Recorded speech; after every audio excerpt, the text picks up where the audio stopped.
kung papapiliin nyo kung ano mas gugustuhin ko, umulan o umaraw, mas okay na yung araw. Kasi mas marami tayong hindi magagawa pag umulan. Okay, that's our concern.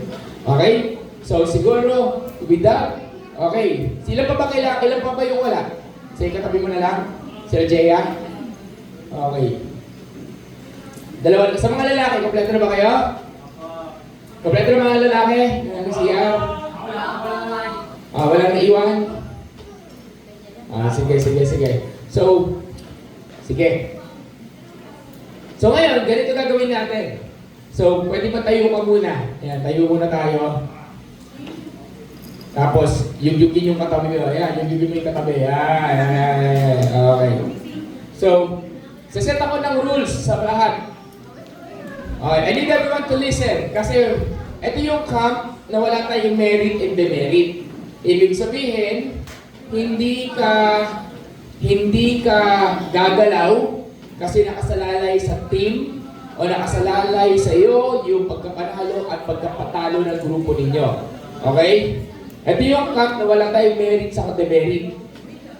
Meron lang tayong letter D. Sabi mo nga, kapatid, letter D. Yan, letter D. Anong letter D? Sabi mo, discipline. Yan, discipline. Okay. Pag sinabing 10 minutes lang, dapat 10 minutes lang. Amen? Kung lalagpas kayo ng 10 minutes, may kakausap sa inyong council. Yan, okay, yan ha. Kakausap sa inyong council. Yan, okay. Bakit ka nang lalagpas ka 10 minutes? Lumating ka 10:01. Yan, okay. Okay. Malilista kayo. I-announce natin dito. Yan. Okay. Disimulan natin ang disiplina dito. Tapos para pagdating sa simbahan, may disiplina tayo. Amen ba? Amen? Para kayo yun. Amen ba? Trailblazer ka eh. Tapos hindi ka disiplinado, pwede yun. Okay. Sige. Yung katabi mo, i-massage mo ng konti. Ayan, sabi mo, kapatid. Sige. Okay, Panginoon, thank you, Lord. We invite your presence in this place. And God, as we prepare to hear your word, kayo po ang sumama. Salamat po, Panginoon. Thank you, Jesus. Amen. So malakas palakpak sa ating Panginoon buhay. So ito kayo po yung makakaupo na as I introduce our first speaker. Okay, sa mga napag-online prayer, kilala niyo naman yung pagkasunod-sunod nito. But right now, okay, so ating first preacher is somebody na very fresh sa preaching, sa preaching engagement natin, okay? Okay, very fresh. It will be only his second time para mag-preach sa atin. Nasa second time niya pa sa harapan pa ng camp. First time niya mag-preach sa camp. Amen ba? Okay, so isa sa worship service, isa sa camp. Actually, gusto pa sana akong gawin, hindi ko na sinunod eh. Okay, baka mainis kayo eh. Okay, anyway, so, with no further ado, tawagin natin ang ating preacher for our first session. Walang iba kundi si Kuya Warren. Yan, palakpak sa ating. Yan, Kuya Warren.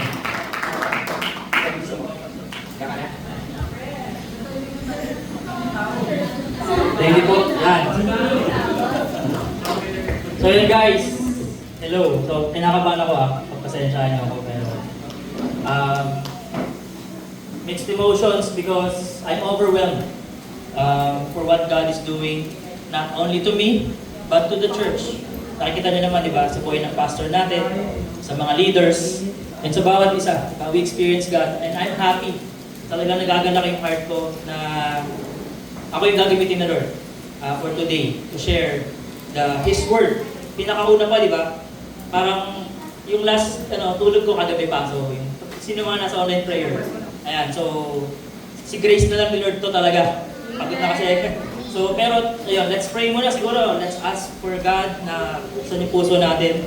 Heavenly Father, salamat po sa araw na to na natuloy, Panginoon, yung talagang pinipipray namin araw-araw, the past month, Lord God, na nandito kami sa camp ngayon. Salamat po, Lord, sa mga ginamit po ninyo para matuloy, Lord God, itong camp mula sa aming pastor, sa mga committees, O God, sa mga directors, O Lord, sa mga kasama ko pong leaders, especially, Lord God, sa mga nagpaabot ng financial help.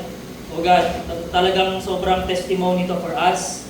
Hindi ko na sasabihin, hindi na ako mag-elaborate, but thank you, God, and lalo-lalo na sa mga buhay na nandito. Diba? Last year, ano lang po kami, nasa 30. But now, almost 60. Praise God. Lord, we thank you, we honor you, we bless you, God. In Jesus' name we pray.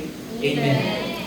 So, ayun, ang title ng passage or ng preaching for today, ayan, setting the stage. So, ano lang yan, I know you have an idea about preparing the way, di ba? So, iniba ko lang, pinaraphrase ko lang, di ba? Setting the stage, making the Lord Jesus Christ famous. So, before we start dun sa text natin, gusto ko lang muna na i-highlight, di naman i-highlight, kumbaga magbigay ng example ng mga famous na tao, no? So, sino yung marami kang kilalang famous dito? Sa entertainment, sa politics, di ba? Sa social media, yan. Si Brother Jet. Yun! Ano na tayo, bro? Yan. So, di ba? Marami tayong kilala na famous. They make their name for themselves. Di ba? They make their name for themselves. So, mag-quiz muna tayo. Siguro, out of these 8 personalities, kilala nito kasi famous sila eh. Di ba? May prize. Okay, next. Walang prize. Kasi kay Ate Mau, yung prize. Okay, game. Let's start. So, yan. Sabihin nyo kung kilala nyo. Sabihin nyo lang, sigaw nyo lang yung pangalan. Catherine Bernal. Yan. Famous eh, di ba? Next. Lebron. Lebron. Okay. Yan, sino yan? Bini. Grabe, kilala nyo lahat ha?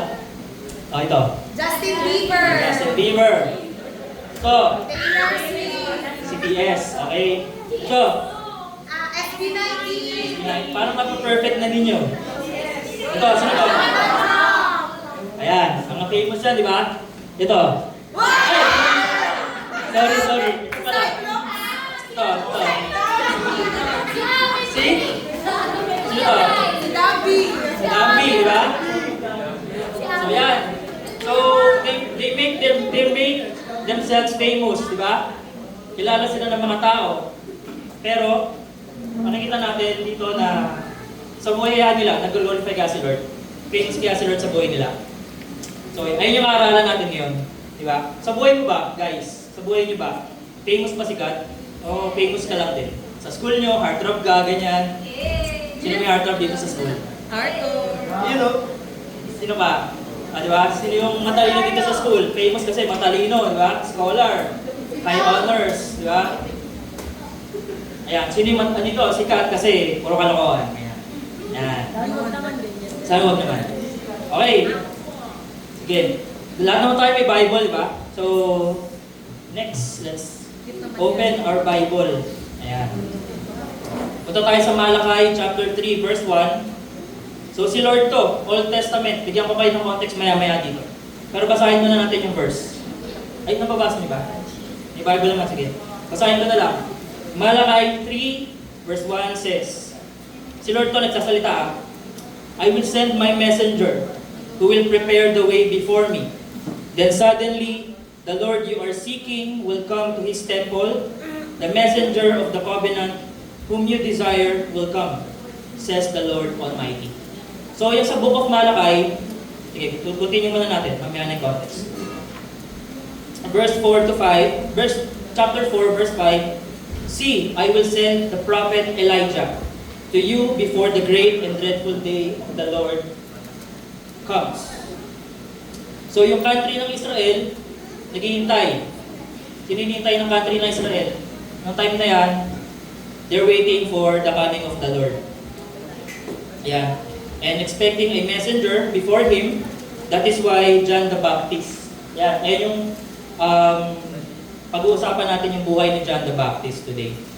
When John the Baptist came, he became famous. Yan, sabi sa Matthew chapter 3 verse 5 to 6, people went out to him from Jerusalem and all Judea and the whole region of Jordan. So sa population nila dati, ilan yan?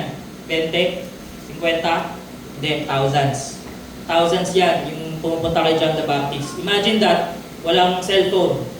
Ano kaya nila naririnig, no? Uy, may nagbabaptize doon, punta tayo. Kasi nung time nila, kalat sa Israel, kalat na si Lord nagsabi, magpapadala ako ng messenger. Pero mamaya, balikan natin yan. Gusto kong makita, buksan nyo yung Bible. Kasi may Bible dito na kita yung Old Testament sa New Testament. Punta kayo sa Malachi chapter 4 verse 5. Yung pinakahuling verse ng Bible. Punta lang kayo dyan, hawakan nyo lang yan. And then, ayan, thousands of people came to get baptized, not just hundreds based on the population of Jerusalem. Kaya pansinin nyo, di ba, nung nagpakain si Lord Jesus sa mga tao, thousands din. So, marami talagang population, yung Jerusalem, saka yung Judea at that time. So, yeah. John the Baptist was pretty famous in his era. But it was God who made him famous for a purpose. So, yung mga pictures kanina na pinakita ko, di ba? May purpose ba yung pagiging famous nila? O para lang sa kanila? For their own gain, di ba? Personal gains lang lahat para magkaroon ng established life, ganyan, pakilala ng mga tao. But si John the Baptist, iba yung purpose. May purpose si Lord kung bakit siya ginawang famous. Okay? Let's continue. So yan, medyo, ano tayo ba? Medyo konting history muna tayo. So yan, di ba nakita niyo yung Bible nyo? Ilang pages ang pagitan ng Malakay sa Matthew? Isa, di ba? So titignan nyo dito, sa timeline, 400 years po ang pagitan niyan. Yung isang page na yan. Di ba? 400 years. Basahin natin, mabilis lang. Para you have an idea kung bakit, ba't ba nandun si John the Baptist, di ba? So, ayan, Malakay was written, ayan, nakikita niyo sa first part. Sa second, ayan, 430 BC, ano yung BC? Before Christ. Bago dumating si Jesus sa earth. Bago siya ipanganak. Ayan, Persia, ayan, diba? The last book of the Old Testament prophecies of coming Messiah. At kumbaga nakapangako pa lang. Sino pinangakawan ka dito? No? Pero wala pa. Ayan, si Lord nagpangako sa Israel. May dadating na Savior. May dadating na Messiah. May dadating na tagapagligtas. Next, Persian period. Israel under Persian rule. The temple is rebuilt. Ayan, 400 BC. Papalapit na yung... Pero years yan ha, guys. Years. So next, Greek conquest. Sino yung kinakakilala kay Alexander the Great? Ayan, Alexander the Great from Greece. Tama? Tama ba? Greece. So yan. Kinonquer niya yung Persia. Andun yung Israel sa Persia. So kinonquer ni Alexander the Great. So damay din, Israel, di ba? Kaya sila, tayo ano yung universal language natin now? English, di ba? Noong time nila sa New Testament, nila Lord Jesus, ang universal language nila is Greek. Tama? Kaya yung New Testament, puro Greek yan. Okay? Kumaga yung Greek, noong time nila, ay yung English natin ngayon. Ganun siya kalawak. Okay? Dahil nga kasi, si Alexander the Great, di ba? Kinonquer niya yung Persia. Greek influence spreads in Israel. So, yung bansang Israel, natuto sila mag-Greek yan. Sila Paul, di ba? Yung mga apostles, natuto sila ng salitang Griego. Maulalim. Okay. So, next, Maccabean period. Di na ako mag-dwell. And then, napunta sila sa Rome. Ayan. Pompey enters Jerusalem in 63 BC. Israel becomes part of Roman Empire. Pansinin nyo, di ba, nung New Testament na, yung mga nagpako kay Christ is mga Roman soldiers. So that time, di-rule na sila ng Roman. Ayan, nakita niyo 'di ba yung timeline. And then the birth of Jesus Christ. Ayan, Jesus is born in Bethlehem fulfilling God's promise. And then AD 30 to 40. Ayan, sinulat ni Matthew yung book yung nakita niyo, 'di ba? So yung one page lang wala nakasulat pero ang daming explanation, 'di ba? So gusto ko lang magkaroon kayo ng idea na ayun yun. Ayun yung laman nun, na magkadugtong pala yung mga Bible, no?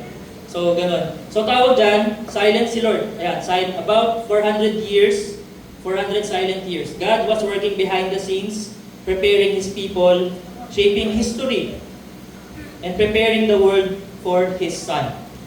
Okay?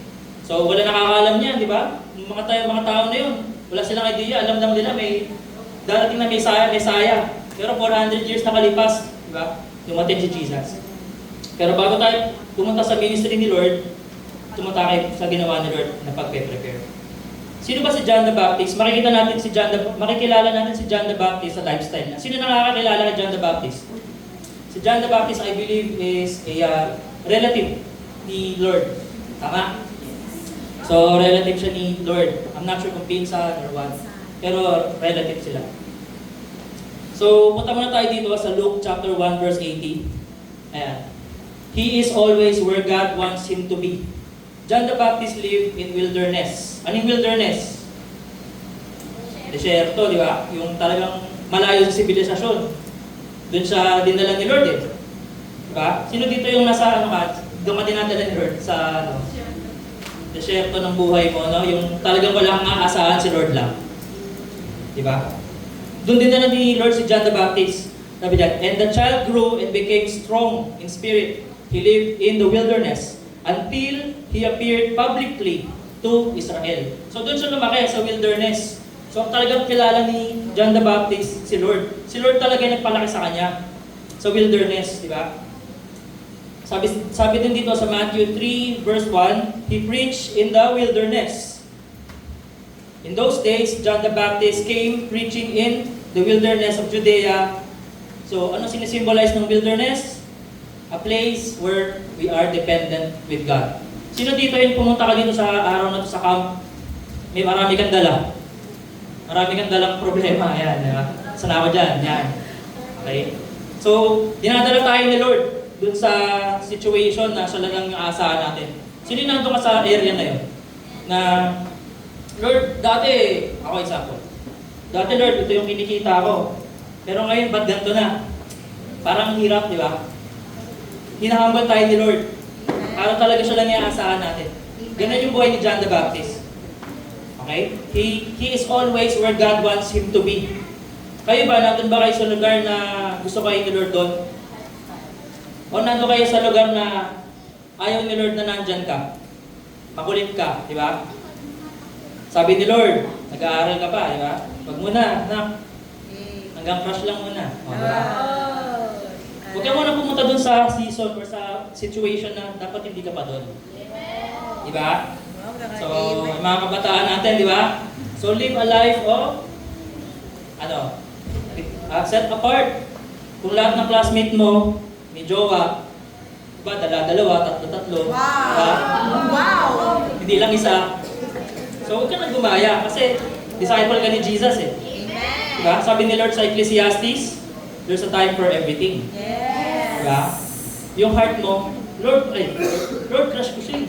Yung mapigilan pag nakukompleto niya araw ko, Lord. Grabe naman. Hindi ka pala nagde-devotion, no? Kaya iba kumukompleto ng araw niya kasi hindi siya nagde-devotion. Sino dito marunong mag-devotion? Taas kamay. Yan, dami, di ba? Hallelujah. So, pag hindi ka nagde-devotion, iba yung magkukompleto ng araw mo. Tama? Pwedeng tao, pwedeng bagay, pwedeng hobby, pwedeng habit, pwedeng kasalanan.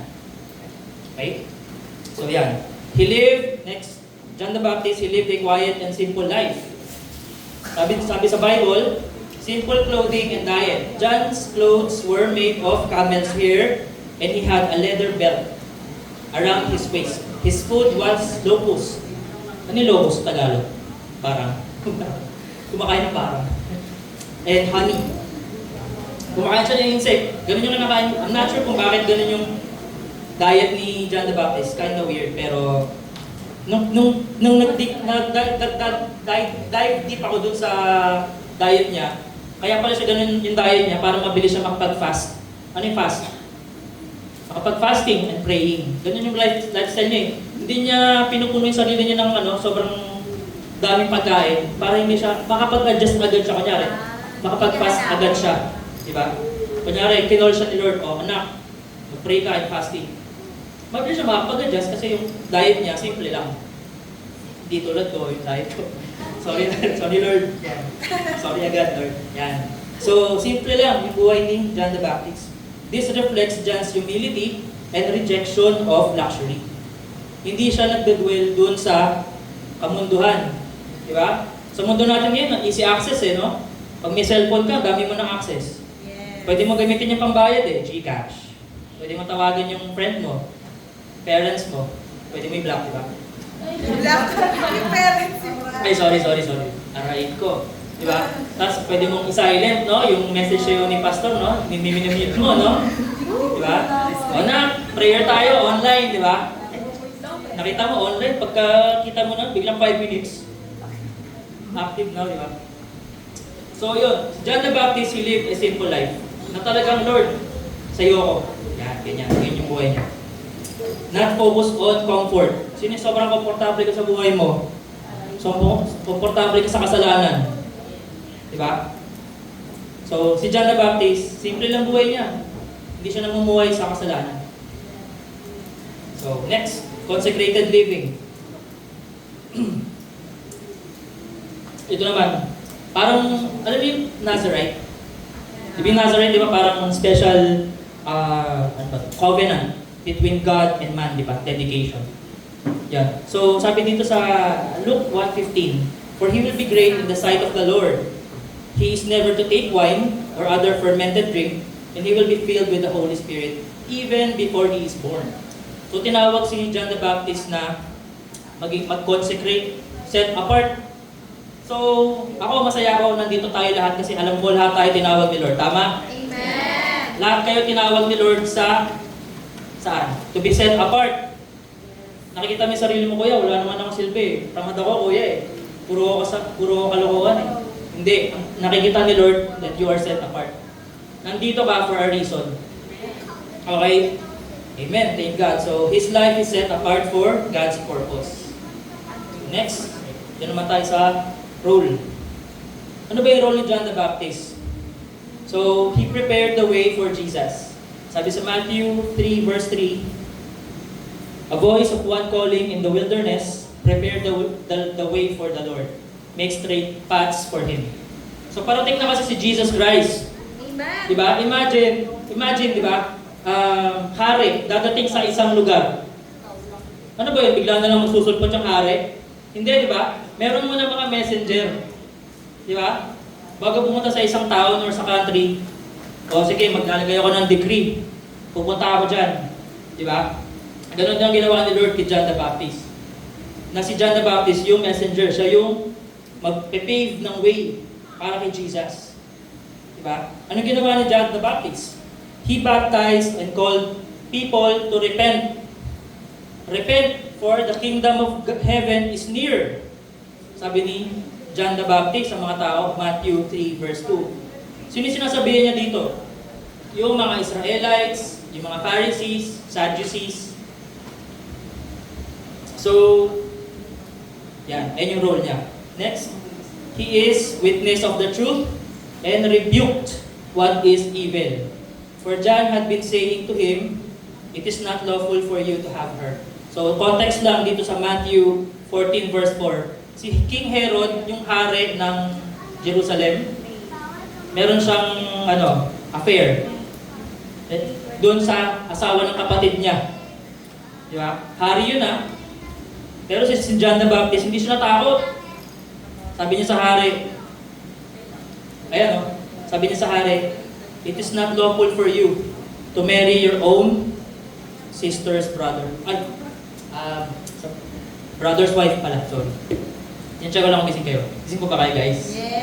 Amen! Okay. So yan. Partida, buhay pa yung kapatid niya niyan, ni King Herod. Diba? Nagkakaroon sila ng affair. Pero nag-stand si John the Baptist. So, ayan, assignment ko sa inyo kung ano nangyari kay John the Baptist sa dulo. Tingnan nyo, maganda. Interesting yan yung story na yan. Next, he pointed people away from himself. Diba, nagiging sikat na nga siya nakikilala siya, nagdami nagpapa-water baptism kay John the Baptist.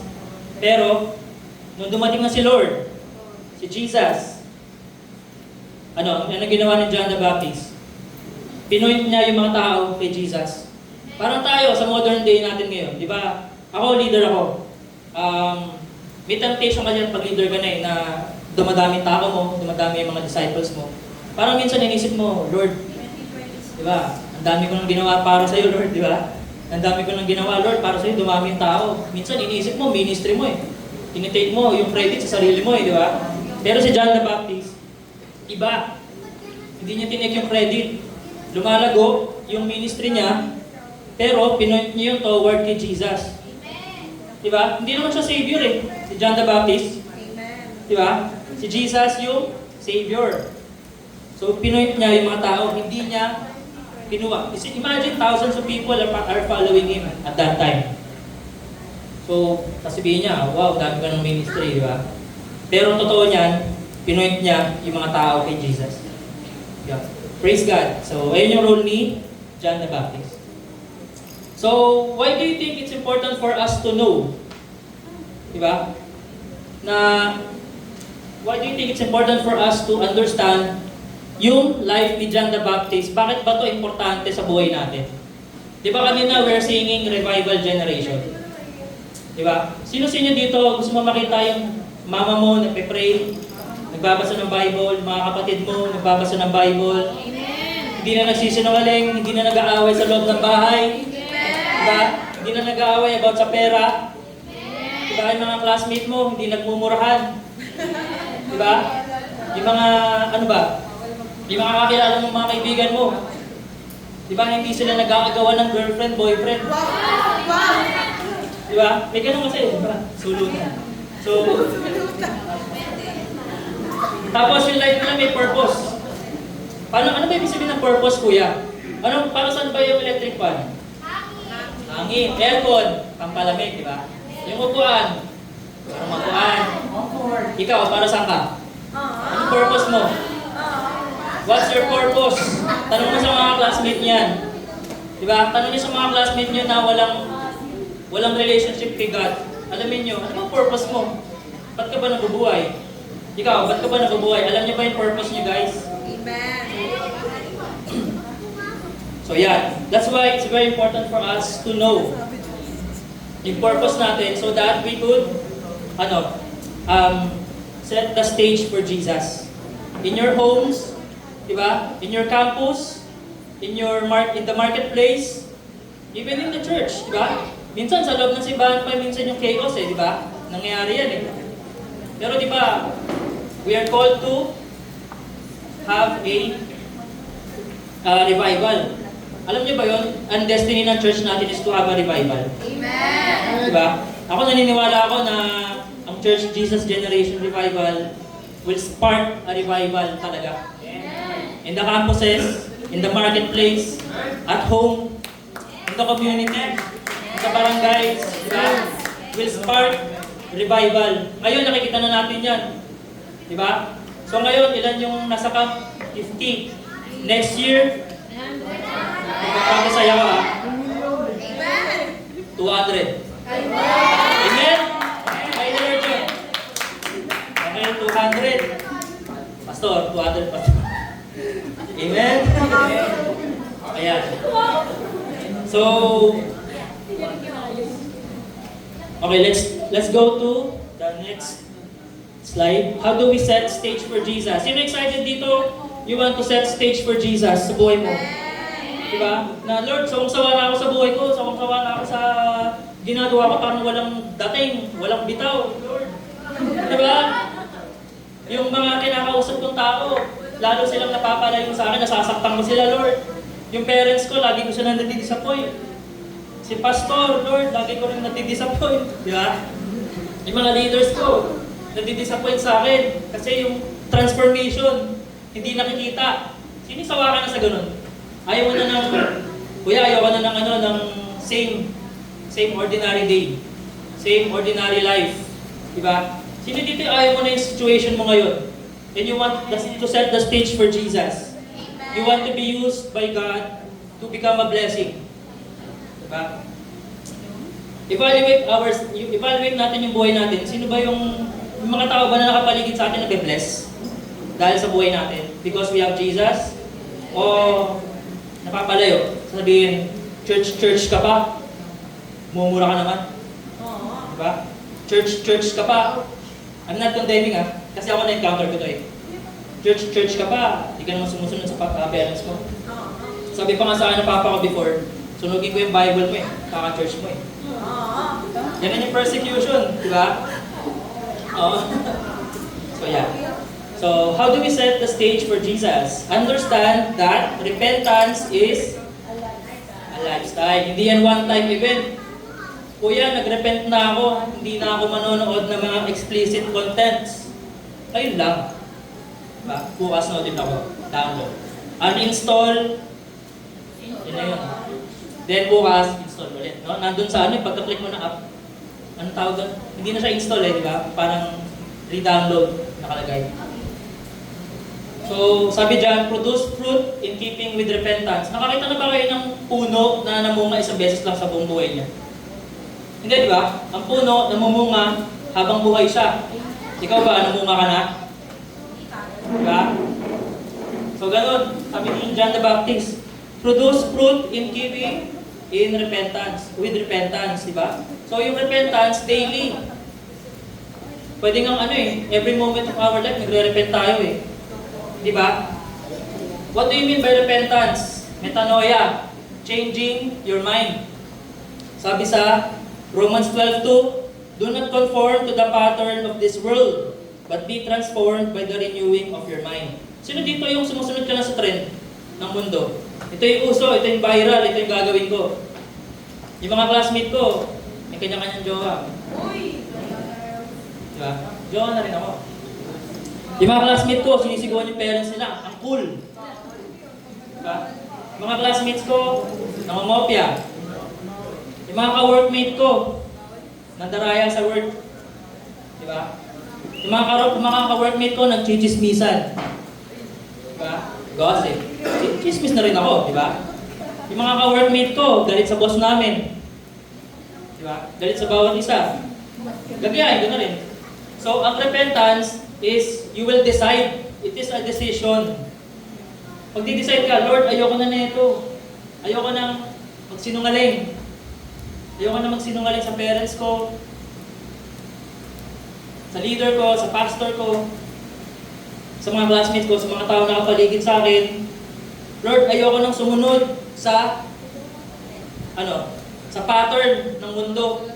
Paano pattern? Yung pag-iisip mo ba, sa naka-base yan? Sa Word of God? O sa kung ano yung viral? Diba? Alam niyo guys, yung social media, ako rin minsan, pag nag-spend ka ng maraming time, parang na-apektuhan yung isip mo eh, no? Yung mura, yung mga mura, yung example na lang mura. Ako kasi dati pala mura ako eh. So pag napapanood ko puro mura, parang minsan nakikita ko yung sarili ko nakangiti. Sabi, ba't ganito? Lord, nag-repent na ako, di ba? May influence eh. So kaya kailangan talaga guys, kaya tayo in-encourage ng pastor magkaroon ng Bible. Diba? Para tayo, everyday nagde-devotion. Yun. Ganun ang repentance. If you want to have a true repentance sa buhay mo, mag-devotion ka. Diba? Kung di mo kaya di mo naman kailangan isang oras eh. Pero kung isang oras, go. Depende sa'yo, di ba? Kahit 10 minutes, 15 minutes, mag-start ka, start small. Pero dapat gawin mo daily. Di ba sabi nga sa study, kung may bagay ka na gusto mo maging habit, gawin mo dire-diretso in 21 days. 3 weeks. Dire-diretso, mag-devotion ka 3 weeks. Pansinin mo, hahanapin mo na yun pag hindi ka na nag-devotion. Di ba? May mga disciple ako na nagsasabi na, Kuya, pag hindi ako nag-devotion, parang ang gulo ng isip ko. Yung decision making ko, walwal. Di ba? Yung puso ko, walang peace. Di ba? Ganon. So, repentance. Ayan, understand that repentance is a lifestyle. Repentance is not a bad thing, guys, ha? Sa mundo kasi, nakikita ng mundo, paduy, di ba? Di ka na nagmumura. Di ka na sumasama sa amin sa bar. Di ba? Church boy ka na kasi. Yan, totoo to, guys. Sinasabihan yung isa sa mga kakilala ko na ganyan. Church boy ka na, di ka na namin ini-invite sa bar. Dati kasi siya yung diba? Talagang umaga umuwi. Pero ngayon, because God transformed him, hindi na talaga siya nagbabar. Hindi na siya na-entice uminom. Hindi na siya na-entice di ba? Gumawa ng bagay na hindi nakaka-glorify kay Lord. So, next. be baptized with water and spirit. So, sabi dito, sa Matthew 3:11, I baptize you with water for repentance, but who is coming after me is mightier than I. He will baptize you with Holy Spirit and fire. Si John the Baptist, siya yung nagpauso niyan, water baptism. Di ba? Siya yung parang pioneer niyan eh. Water baptism. Pero sabi niya, ginagawa niya yun, pero si Lord baptize ka with fire and Holy Spirit. Sino dito yung naramdaman mo na binaptize ka na ni Lord? Ano ibig sabihin na baptize? You will be submerged, di ba? In water. And ang sinisimbolize ng baptism is what? You will die on your old self. Mabilis lang explanation. You will die in your old, sa dating ikaw, and you will live for Christ. Ayun yung baptism. It's not joining a religion. Okay? Inisip kasi natin, kuya, pabaptize ako, baka new religion. No. We're not promoting religion, but we are promoting Jesus. And pansinin niyo si Lord mismo nagpabaptize, water baptism. Di ba sabi ni John the Baptist, huwag na Lord, hindi na kailangan. Pero hindi, sige, baptize mo lang ako. It's an obedience, di ba? Part of His obedience. Pansinin niyo, sinabi rin ni Lord na si John the Baptist yung greatest sa mga tao. Bakit? May idea ba kayo? Kasi nung pinaptize na si Lord, nakita niya yung Trinity. Nakita niya yung Son, nasa harapan niya. Nakita niya yung Holy Spirit, bumababa. Narinig niya si God the Father. This is my Son, who I am well pleased. So, in one event, na-encounter niya yung Father, Son, and Spirit. Di ba? Through obedience sa water baptism. Di ba? So, sino gusto maka-encounter ng ganun, di ba? Lord, sakit na ma-encounter. Para, yung transformation, di ba? Talagang makita natin sa buhay natin.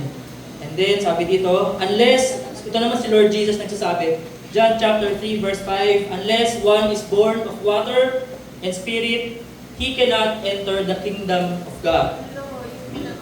Yun. So, I'm not saying na required ang baptism to be saved, pero si Lord kasi nagsabi niyan eh. Diba? So, unless one is born in spirit, water and spirit, so let's obey God. Being baptized is obedience to God. So, I think third day tayo magkakaroon ng baptism, no? Today. I'm not sure. So, basta magkakaroon tayo ng baptism sa camp. So, ayan. It's a personal decision, guys. Hindi ko yung pipilitin. Diba? So, I'm praying all of us talaga magpabaptize. Next, how do we set the stage for Jesus? Walk the talk, practice what you preach. Especially sa mga dati na talagang matagal ng Christian, no? Aray ko. Diba? Ako. Ito yung talagang lagi kong prayer sa heart ko, Lord, gusto ko po na bago ako magsalita, bago ako mag-preach, itong sinasabi mo, i-preach mo sa akin to, Lord. Diba? Hindi yung mag-share ka ng Word of God, and then, iba yung nakikita sa buhay mo. Sabi ni Lord, you will know them by their fruit. Diba? Nakikita sa buhay mo yan. Sabi mo, you live by faith and not by sight. Pero puro ano lumalabas bibig mo? Wala akong pera. Di ko kaya. Takot ako. Ayokong gawin. Diba? Kala ko ba we live by faith and not by sight? Diba? Yan. Sabi dito ni James, but be doers of the word, not hearers only, deceiving yourselves. Huwag mong lokohin yung sarili mo. Diba? Niloloko natin yung sarili natin, nagde-devotion tayo. Hindi naman natin ina-apply. Sabi ni Lord, tanggalin mo na yan, nak. Mag-decide ka na. Araw-araw. Lord, ba't ganun yung devotion ko parang pare-parehas? Sino naka-experience na ganun? Ibig sabihin, may pinapatanggal si Lord sa'yo. Pagpaulit-ulit yung message, narinig mo kay pastor, narinig mo sa online prayer, narinig mo sa devotion mo, pag-scroll mo ng TikTok, yung ibang preacher, ganun din yung preach. Diba? Surprise ka, Lord, ba't ganun? Pare-parehas yung sinasabi mo. Ibig sabihin doon, binubulong ka ng Holy Spirit, obey na. Hindi tayo aalis dito hanggang di ka nag-obey. Okay? If you want to experience breaking through, di ba? Ay yung team ng church natin, di ba, for this year. Higher, wider, and deeper, di ba? If you want to experience that, obey. Napakasimpleng pakinggan, pero ang hirap gawin, no? It takes God for us to obey. Hindi mo yan kaya on your own. Humble yourself, surrender to God. Whatever it is, surrender mo sa Lord.